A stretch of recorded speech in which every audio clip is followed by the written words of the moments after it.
My students nominate me for Teacher of the Year every spring. They scribble my name with hearts and stars on the little ballots. Tell me I'm the only teacher who gets it. Leave dumb notes on my desk like I'm some kind of savior. Admin reads the comments out loud in meetings, and everyone claps. I stand there and nod and straighten my cardigan like a good little role model while my stomach twists, because the whole time I'm thinking, if you knew what I did, you'd fucking choke on those applause. They don't know I killed one of them without ever touching him. He was the golden boy, the kind of kid schools build brochures around. Top of the class, captain of debate, already talking about law school before he even had a driver's license. Other teachers bragged about him in the staff room, like they'd personally molded him out of clay. His essays came in perfect, his test scores ridiculous, his parents sent those long, grateful emails about how much he loved learning. He smiled at everyone, remembered birthdays, stayed after class to stack chairs. It was nauseating how clean his record was. At first, I liked him. I'm not a monster in the way you're probably picturing. I appreciated that he did the reading, that he argued ideas instead of slumping in his chair like everyone else. Then one day, he corrected me in front of 30 kids. I mixed up a date on a case we were discussing. Small thing. I was tired. I'd had 4 meetings and 0 lunch. Before I could fix it, he raised his hand. No, he didn't even raise it. He just spoke over me. Actually, Ms. K, that's not right, he said. Loud, confident. That little smirk at the corner of his mouth, like he'd just scored. The class laughed. Not mean, just that quick teenage laugh when someone one-ups the adult. But it landed in my chest like a splinter. I felt my face go hot. I joked it off, thanked him, kept teaching, but something in the room shifted. They looked at him instead of me when they weren't sure about something. He knew it. That smug shine in his eyes whenever he helped me after that. Like we were co-teaching my own class. You swallow a lot as a teacher. Parents who treat you like a customer service rep. Admin who throws new initiatives at you every month. Kids who mutter bitch under their breath when you give them homework. You let it roll off or you burn out. I thought I was pretty good at letting it roll off. But that moment stuck. Every time he corrected someone or made a joke and the room laughed, I felt that splinter dig a little deeper. I started noticing every little thing he did that annoyed me. How he always sat in the center, how he smiled like he already knew the answer, how he glanced at me when he spoke like he was checking if I'd keep up. Then the scholarship email came. Confidential, candidate ranking request. I opened it during my planning period with half a granola bar in my hand. The committee wanted my input on our top students. Please indicate any concerns regarding academic integrity or character. That line sat there and stared at me. I scrolled, saw his name near the top with 3 little stars next to it from admin. My heartbeat sped up in this weird, mean way. I knew how the system worked. I'd sat through every plagiarism training, read the policy documents no one else bothered to open. I knew exactly what phrases triggered investigations. Questionable similarities. Concerns about independent authorship. Little bombs disguised as professional language. I also knew how lazy the checks were. Run some software, compare some phrasing, call it a day. I hesitated maybe 3 seconds. Then I started typing. I didn't say he cheated. I'm not that stupid. I wrote that I'd observed concerning overlaps between his essays and online sources. That his work had recently shifted in style. I attached 2 documents, one of his essays and another article I'd found. Except I hadn't just found it. I'd stayed up late the night before, past midnight, editing both, adjusting sentences so they lined up just enough. I blended his voice with the article until it looked wrong in exactly the right way. I weaponized the same bullshit lectures they gave us about academic honesty. When I hit send, my hand shook for maybe a minute. Then the bell rang, kids poured in, and I went back to talking about thesis statements. By lunch, the buzz in my chest had faded. I told myself it would probably go nowhere, that they'd just monitor him, maybe give him a warning. I lied to myself because it made it easier to eat my sandwich. They called him in 2 days later. I watched through my classroom door window as the secretary led him to the office. He came back halfway through the period. He walked in slow, like he was underwater. No green, no spark. He sat down without looking at me. His hands shook when he took out his notebook. I asked a question he would usually jump at. He stared at his desk. The whole class felt it. That heavy, awkward silence when something's broken and no one wants to say it out loud. That night his parents emailed me a wall of text, all desperate politeness. They insisted there had to be some misunderstanding. They said integrity was the core of who he is. They asked if I could advocate for him because I knew him as a learner. I stared at their words, then typed back that I was shocked and deeply concerned, and of course I'd support a full investigation. I hit send and sat in the dark classroom, listening to the copier hum through the wall like it was mocking me. The meeting came at the end of the week. Principal, counselor, him, his parents, and me in a too-bright conference room that smelled like dry erase markers. They laid out the printed pages side by side, his essay, the source. The principal used her serious voice. We take academic dishonesty very seriously. His mom shook her head, kept saying this isn't him. His dad's jaw worked like he was chewing glass. He tried to explain. His voice shook. I wrote this. I don't know why it looks like. He looked at me then. Right at me. I felt it like a hand on my throat. He searched my face for help, for some sign that I believed him. I forced my expression into something soft and sad. I said, I've always thought highly of you, but the similarities are hard to ignore. That line cut cleaner than anything the principal said. I watched it land. His shoulders curled in. His eyes went flat. The scholarship disappeared. One clipped email from the committee about ethical concerns and regret to inform. Teachers who used to gush about him went neutral. Kids whispered cheater when he passed. I heard in the hallway that hiss. He stopped raising his hand, stopped staying after school, stopped sitting in the front row. One afternoon, he tried to talk to me after class. He hovered by my desk and asked, barely audible, "Do you really think I do that?" I could have fixed it right there. I could have said, "No, I don't. Elite." Instead, I said, "Sometimes good people make bad choices." I watched his face crack. He nodded, like he'd just been sentenced, and walked out. Then he stopped coming at all. First it was one absence, then 3, then a week. The secretary's tone changed when she said his name during roll calls. Admin started whispering in corners. We got an email about respecting student privacy and ongoing family matters. Then one morning the principal called us into the library before classes and read a statement with shaking hands. "Unexpected death," she said. "We are deeply saddened." That's all. 2 words to cover the fact that a kid who once filled every room just wasn't anywhere anymore. The counselors cried in the staff room. One of them broke down so hard she had to leave. They pushed grief resources into our mailboxes. They told us to watch for signs of distress in other students, as if we hadn't just ignored every one of his. They asked us to share happy memories for a wall display. I stood up at the staff meeting and told some polished little story about his leadership and his potential. I even let my voice wobble. People nodded like I was so brave for speaking. They held a memorial in the gym. Candles, slideshow, that soft piano music they always use for dead kids in graduation videos. His picture flashed on the screen. Him at a debate podium, eyes bright mid-argument. The room sniffled. Kids clutched each other. I stood in the back, hands clasped, and felt like I was watching a play about someone I'd murdered. Every spring since then, the nominations roll back around. My students still write my name, tell me I changed their life because I pushed them on essays or listened when they cried about college. Admin still talks about my high expectations and commitment to integrity with a straight face. I sit on panels about cheating. I sign disciplinary forms. I look at kids and say things like honesty matters more than a grade, and no one laughs in my face. At the grief events, his family still shows up. His mom always finds me afterward. Her eyes are swollen, but she smiles.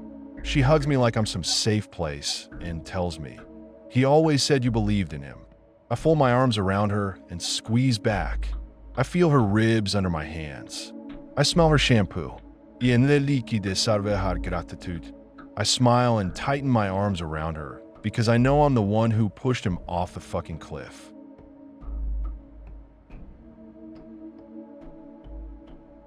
I still take 911 calls from the same headset I used to let a woman die.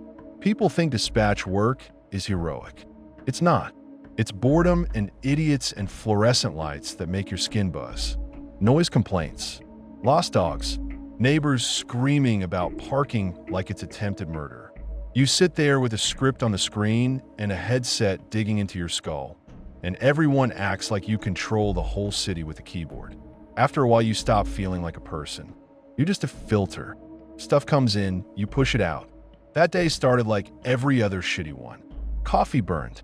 Supervisor on my ass about average handle time. I logged in, and the board was already stacked. Domestic fender bender, welfare check. My throat hurt from saying 911, what's your emergency, on autopilot before my brain had even clocked in. Then I got him. The music guy. Middle-aged male, tight, nasal voice, the kind you hear and know he writes angry emails to HOAs. My neighbor's music is shaking the walls, he said, like he was reporting a bombing. I pulled up his address, logged it, told him I'd send officers when available. We both knew that meant when hell freezes. I could hear the bass faintly through the line, not even that loud. He called again 30 minutes later. Same rant. I told him we had higher priority calls. He threw the word taxes at me like a weapon. I muted him, cursed, unmuted, apologized. Logged it nice and clean. He called a third time, voice even tighter, told me his quality of life was being destroyed. I rolled my eyes so hard my headset shifted. Put the complaint in again, knowing the officer on that beat would probably just drive past and do nothing. His number stuck in my head because I hated him a little. You're not supposed to. You're supposed to be neutral. But you hear a mom sobbing over a kid who's not breathing. And then this asshole treats music like torture. It twists something ugly in you. Hours later, we hit the dead stretch.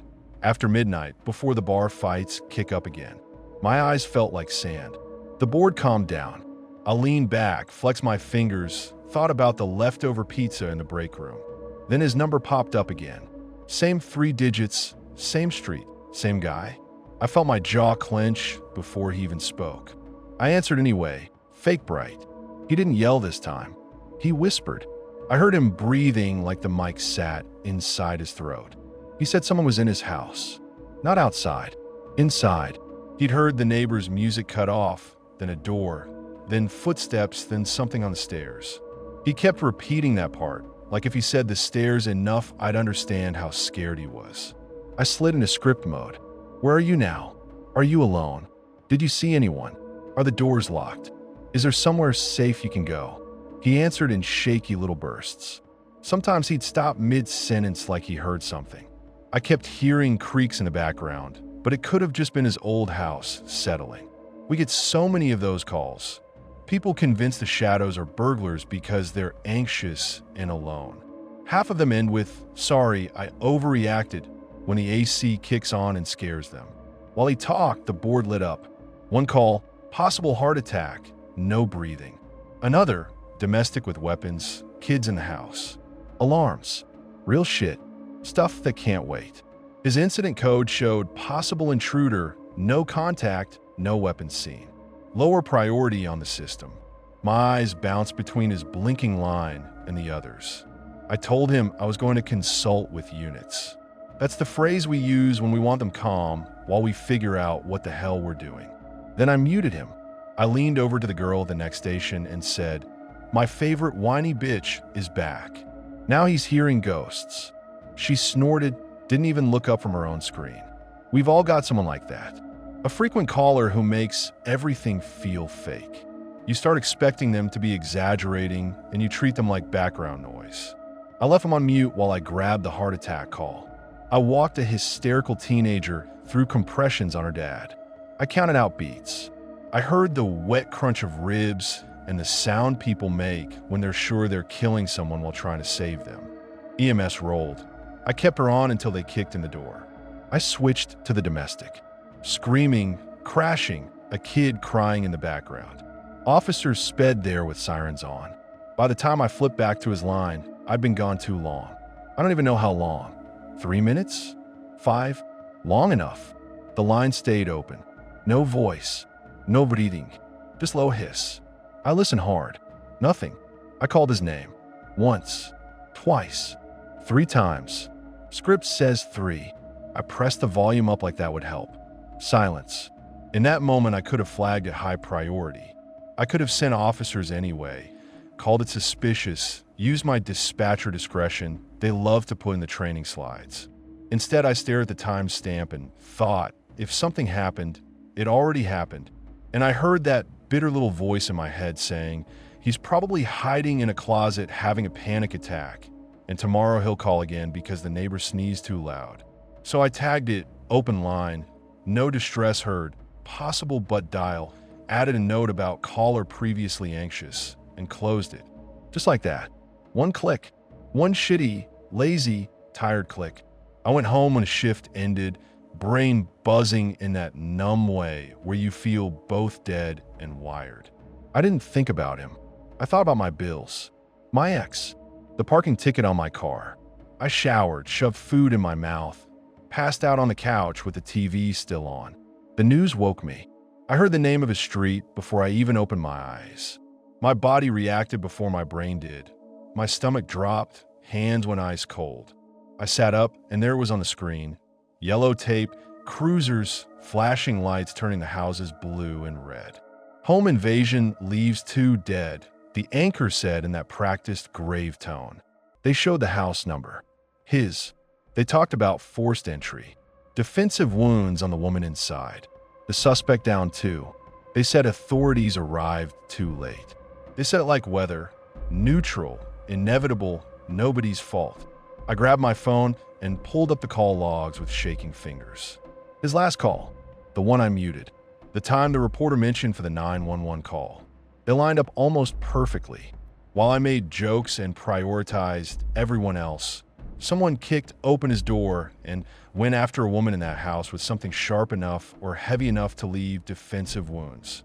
She bought herself a few seconds with her hands and her teeth and whatever she could grab, and those seconds were the ones I threw away. Internal review came down fast.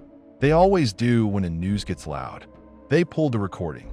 We all sat in a room that smelled like coffee and fear while my own voice played back at me. Calm, pleasant, professional. Then the click of me muting him. Then static. Nobody screamed at me. Nobody said what I deserved. You fucked up. You chose wrong. You helped kill her. Instead it turned into politics. If this gets out, we lose funding. We blame the software. We say high call volume caused a delay. We rewrote the log together. We took out my notes about him being my favorite whiny bitch. We added phrases like technical issue and possible routing delay. We built a little lie to hide inside. Officially, what happened is the system glitched. Unofficially, I put a scare man on mute so I could complain about him, and a woman died in the space I left.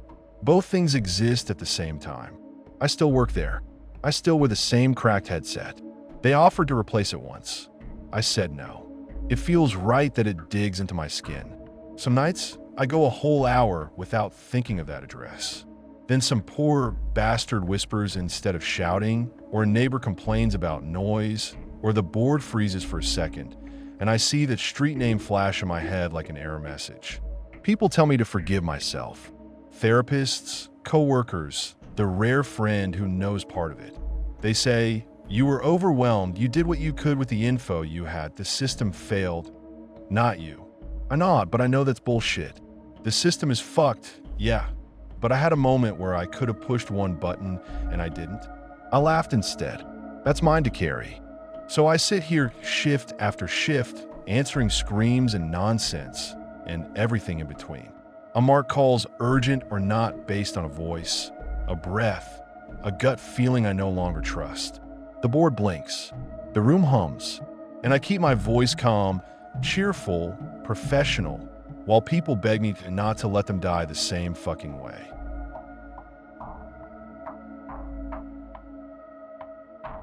The nicest thank you card on my fridge came from the family whose apartment I blew up. It's been there long enough that the corners curl. Little flowers on the front, polite handwriting inside. I see it every time I grab a beer. Sometimes I read it. Sometimes I slam the door so it shakes and pretend I didn't. I'm the super in a shitty old building. Pipes drip brown, wiring hums, half the outlets spark if you look at them wrong. The gas stoves are antiques with knobs that never quite stop where they should. Tenants scream, threaten to call the city, threaten to call a lawyer. But they all buzz me when something breaks. I'm the one who knows the shutoff valves. I'm the one with the key ring. That ring is heavy. Every door, every lock.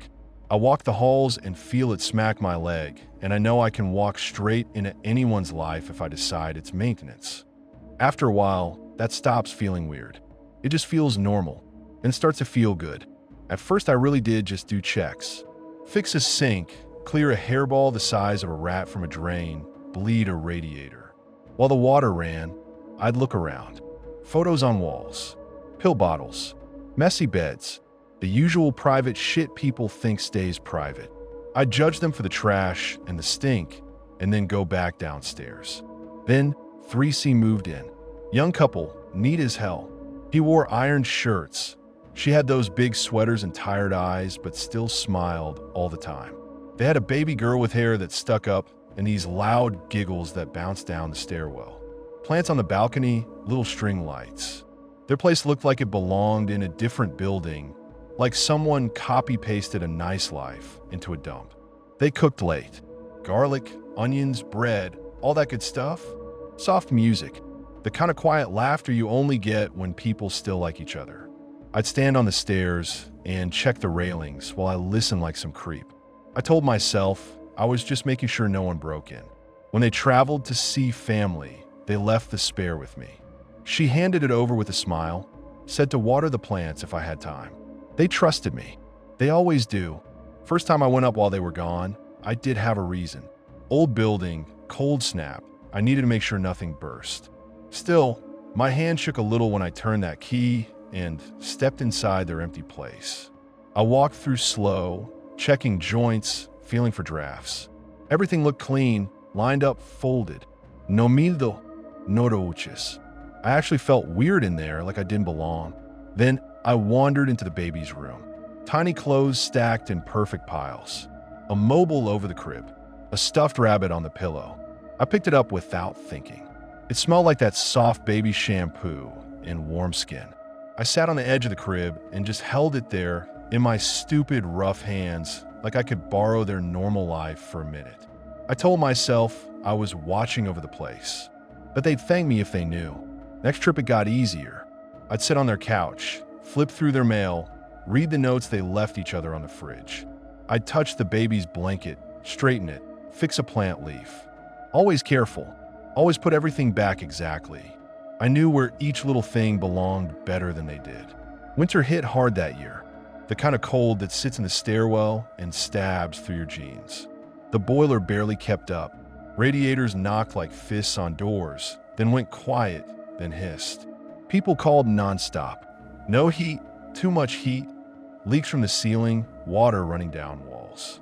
Everyone cursed me and needed me at the same time. They'd mentioned the baby's room felt cold at night. I said I'd check the radiators again. They looked relieved. I liked that look.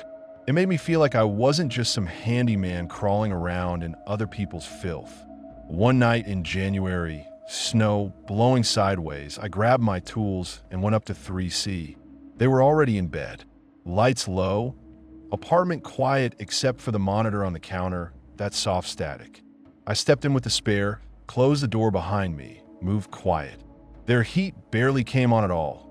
You could see your breath if you stood by the window. I bled the radiator in the baby's room. Let out the trapped air, wiped up the rusty droplets. Still felt cold. Old building, shitty circulation. I knew one trick that always worked. In my own place, when it got this bad, I'd crank the stove. Gas burners throw out more heat than these teeth-rattling radiators. I've been doing it my whole life. So I went into their kitchen and twisted all 4 knobs. Blue flames popped up. Shadows jumped on the ceiling. I set an empty pot on one burner, so it looked less insane, even though no one could see me. I stood there, hands over the burners, letting the heat hit my fingers. My phone rang. Some other tenant, voice already at a scream, water pouring through a light fixture. I could hear it. She threatened to sue, call the news, all the usual bullshit. I grabbed my bag. I meant to turn at least one burner down. I even brushed a knob. Then she started yelling about her kids slipping on the wet floor, and I just walked out. Door shut. Lock clicked. Keys jingled. My brain filed it under, come back in a few minutes. But I didn't come back. I ran 3 floors down, fixed her leak, fought with a corroded valve, took another call, checked a fuse. Time blurred into cursing and climbing stairs in wet socks. That's the thing. I didn't make some big decision to leave that stove on. I just kept choosing not to think about it. Over and over. About an hour later, the building bucked like something hit it. First was this deep thud in my chest, then a roar. My ears went white. Light bulbs blew. Dust rained from the ceiling. I smelled gas and burned plastic, and something else I still don't name. I stumbled into the hall with everyone else. People screamed, kids cried, alarms shrieked. I looked up the stairwell and saw orange. Flames shoved out of the 3rd floor hallway like a living thing. The door where 3C had been was just a black hole, spitting fire and smoke. Glass rained onto the sidewalk outside, mixing with snow. Right there, in that instant, it all stacked in my head. The stove, the knobs, the door closing, the baby monitor glow in the dark kitchen. I didn't need an investigation. I knew. I still moved. I pounded on doors, dragged people out, yelled at them to cover their mouths, pushed them down the stairs. I pulled some old guy away from his TV, shoved a kid into his mother's arms. I did all the right things because the body doesn't wait for the conscience to catch up. When the fire trucks finally swarmed the block, it was like watching someone try to put out the sun with hoses. They fought the blaze, broke windows, shouted codes. Cops shoved people back. Neighbors recorded with their phones. Everyone kept yelling about gas lines and old pipes and landlord negligence.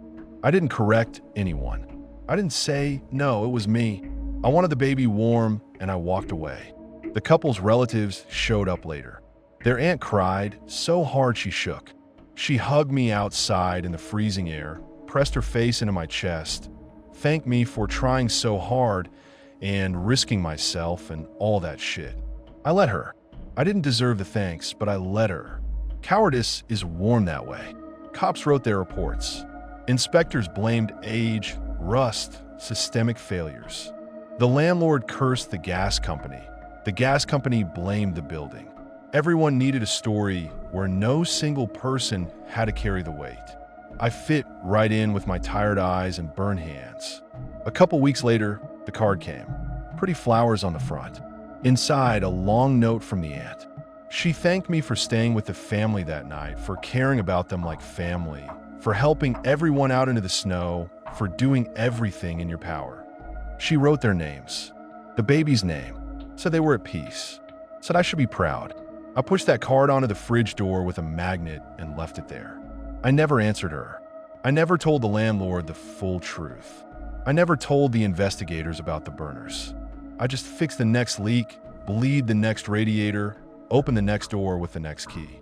It's on my fridge, right next to the set of spare keys I never gave back from other apartments.